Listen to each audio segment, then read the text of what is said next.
right. Good morning, everyone. Welcome to Martinsville Speedway in advance of this weekend's Xfinity 500. We have now been joined by Joey Logano, driver of the number 22 Team Penske Ford. Joey is locked into the Championship 4 at Phoenix next weekend after his win in Las Vegas. Joey, you are probably the calmest person here this weekend, or at least starting today. We appreciate you spending some time with us. We're going to open for questions for Joey. If you have one, raise your hand. We'll get a mic to you, and we're going to start with Greg, and then we'll go to Bruce. Oh, jeez. Hey, man. Good morning. Greg Engel, Forbes. Obviously, you've got a certain amount of pressure, even though you're in the Final Four. As you come into the championship, when you're dealing with sponsors and you're in the playoffs, do they give you like leeway a little bit, so to speak? In other words, you know, the appearances and come here and sign this and do that. Do they kind of back off a little bit when you're in the playoffs, and does that help? There's a little bit of added focus on the competition side. Now, I mean, part of being a race car driver, there's multiple jobs that come along with not just driving the car, right? There's a lot of other things that come along with that, and some drivers embrace those areas more than others. Some just want to drive. Some of them want to do more of the off-track stuff. Some of them want to keep finding more opportunities to keep growing as a leader in their team. And it just kind of depends, and that's fine for everybody.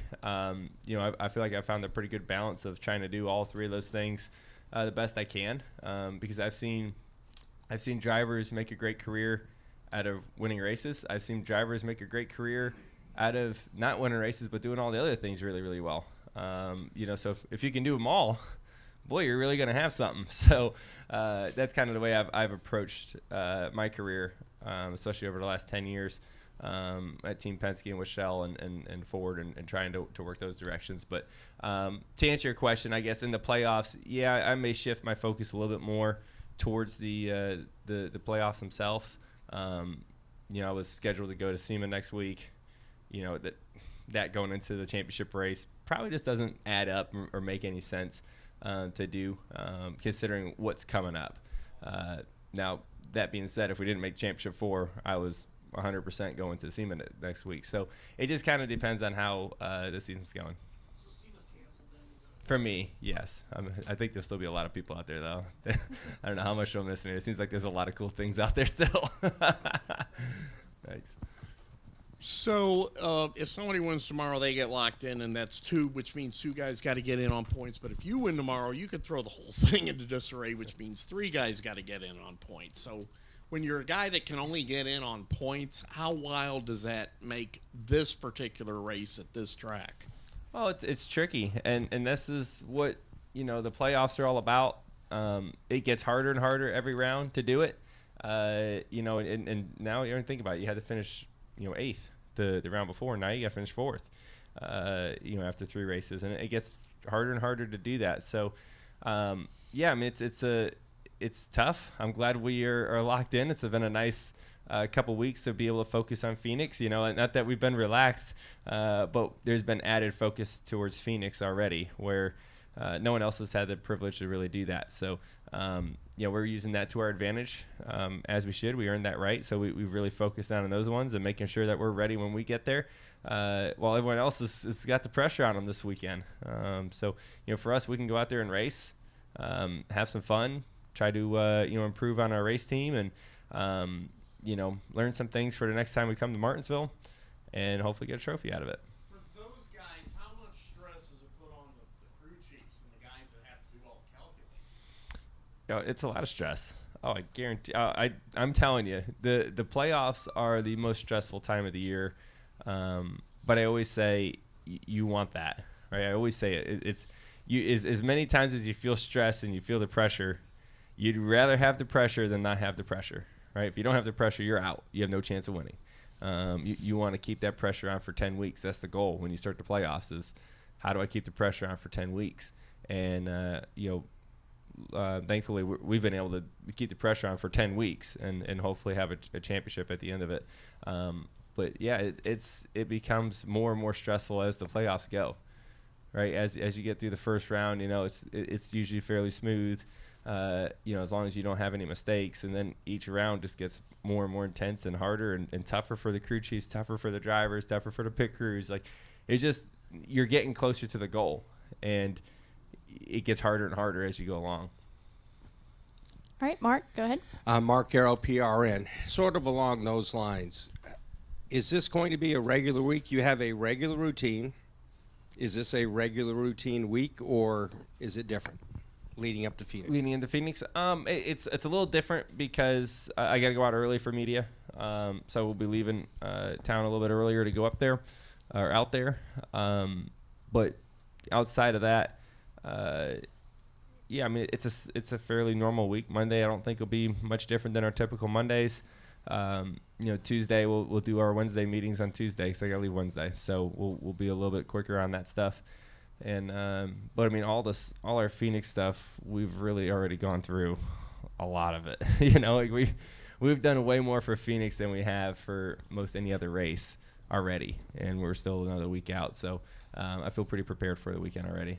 For the race itself, is the trick to go, it's just another race, but not know it's just another race? I mean, how do you handle the race that way, pressure-wise or I think it depends on expectation? the person. It depends on the person, depends on the team, and what kind of people you have on your team, right? If you have people that you need to make them feel comfortable, you may minimize the significance of the race. If you have people that love pressure and love the moment, there's no need to minimize what's going on. You're there. It's a great accomplishment to make it to the championship 4. It's one heck of a bummer not to win if you went this far and not win, right? So it is what it is. It's like I told the guys, this is just one step closer to the ultimate goal. That's all Vegas was. It was great. It gets us there and gives us a chance, but that's all it was. It is not the goal yet, and so I just said that to keep the pressure on my team, keep them looking for more over the next couple of weeks, and keep that intensity up because it's going to be on when we get there. So there's no need to get relaxed now. All right, we're going to go to Reed and then Lee. Go ahead.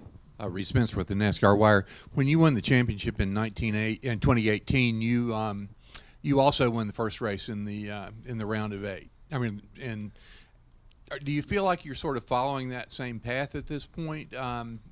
Doing same things. Obviously, then you had time to work on Phoenix from that point on. Right. I think the round of 8 race was here, and you were working toward Homestead. But does it feel the same? It does. It does, and it's been good. If I look at our best chances to win the championship, they've come after winning the first first race in the round of 8. Right, winning here 2018, that gave us a great advantage. We won in Kansas in 2020. That was a good help. And now once again, winning in Vegas, I think those will give us our best chance. 2020, I don't see anything our team did wrong, right? And that's kind of the, in a way, extra motivation to seek revenge after that last run at Phoenix when the tires started shaking and we lost the lead with whatever it was, 40-50 to go, and fall back after, cycling, on the green flag pit stop to the lead. Everything's going the way it's supposed to. Ran the 9 down, passed in the whole 9.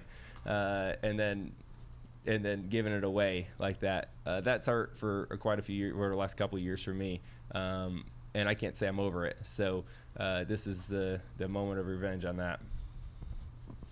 Don't you want revenge for 2015 too? Because I mean, to me that was your. I don't think he's out there anymore. I just mean you personally, because to me that's like the first one that got away from you. Your team that year was just absolutely spectacular. Absolutely. I mean that was. I mean, everyone can look back and say ifs and buts, right? And how many championships you could have won. All right, I can look back and say we should have 4 of them right now. But, I look at 2015, that was our strongest year as a team with a ton of wins and coming off 3 in a row and a chance to, go to the championship 4, leading the race at Martinsville and get wrecked. Like that was a great chance for us to win the championship that year. We missed it. Right. If I look at, even the first one in 2014, with the jack on the pit stop, right, or racing Carl, trying to pass for the lead on a late race restart. Hey, you can look at all these and you can stack them up and go, man, I should have 4 championships by now, right? But you don't, right? And it is what it is. So you just gotta keep looking out the windshield and like I said, all these things they stack up, and you'll find more ways to lose them than win them. And the facts are you have a 1 in 4 chance to win it when you get there, and we've won 1 out of 4 so far. This will be our 5th time at it. So I'd say we're ready to get another one. Don't you feel like you're older and wiser now, though? I mean, Absolutely. with all the experience that you have been into, I mean, when you lose, at least you're learning from that experience. 100%. I mean, I always tell the guys this too. I said, listen, when you get to these moments in the playoffs at any point, it's not win or lose, it's win or learn. And I think those are the biggest things that we can take as a team is that, after all those losses in the playoffs in the championship 4 or being that close to it, there's been a lesson in each one of those. And as long as you can take the emotion out and eventually find the key learnings to it, is that really a loss? Right? Like, and that's kind of how I've looked at it over the years, and it's helped me become a stronger person on and off the racetrack, a stronger driver, obviously, and I have no regrets. It's a bummer still, right? You can't. Sometimes you just don't get over it, but I've become a stronger person because of it, and a stronger leader for my race team after going through it so many times. There's not many other drivers that are in the round of 8 right now that have been to the championship 4 that many times, right? Denny. Chase, been there a couple times, right? But that's kind of it. So that experience definitely has a lot of value. All right, we're gonna go to Noah, and then we'll end with Bruce. Go ahead, Noah. Noah Lewis, TSJ Sports. Joey, obviously we haven't practiced yet, but is there any way of assuming what we'll see this weekend in terms of the racing? Obviously, it was tough to pass here earlier this year, but a lot of guys have a lot of things on the line in this race, so we got to assume, I would suppose, that things are going to be a little more interesting. Oh, it's going to be interesting.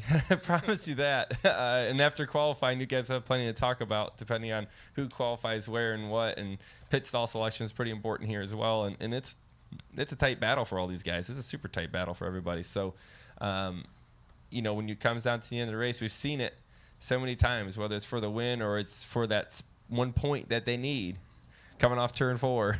We've seen some big moments here where desperate people do desperate things. And this is a track where the desperate people have an opportunity to do a desperate thing. So, boy, I'm glad I'm not a part of that. All right, we'll end with Bruce. Go ahead, Bruce. The other side of the building won a championship back in September, so how important would it be for you to get a trophy for your side of the building? Well, obviously, we always want to win championships, and I'm happy for them, right? There's not really a rivalry between IndyCar and NASCAR. Right? It's we want to see everybody succeed, whether it's a sports car program or an IndyCar. Like, everybody wants to win together. We work together, in some ways, and I'm happy to see their success. Obviously, we want to have success as well. But having a dual championship season for Team Penske with IndyCar and NASCAR, that would be really special. And hopefully we're the ones that deliver that. All right, Joey, thank you so much for your time. We wish you the best of luck this weekend. All right. Thank you, guys. Have a good one.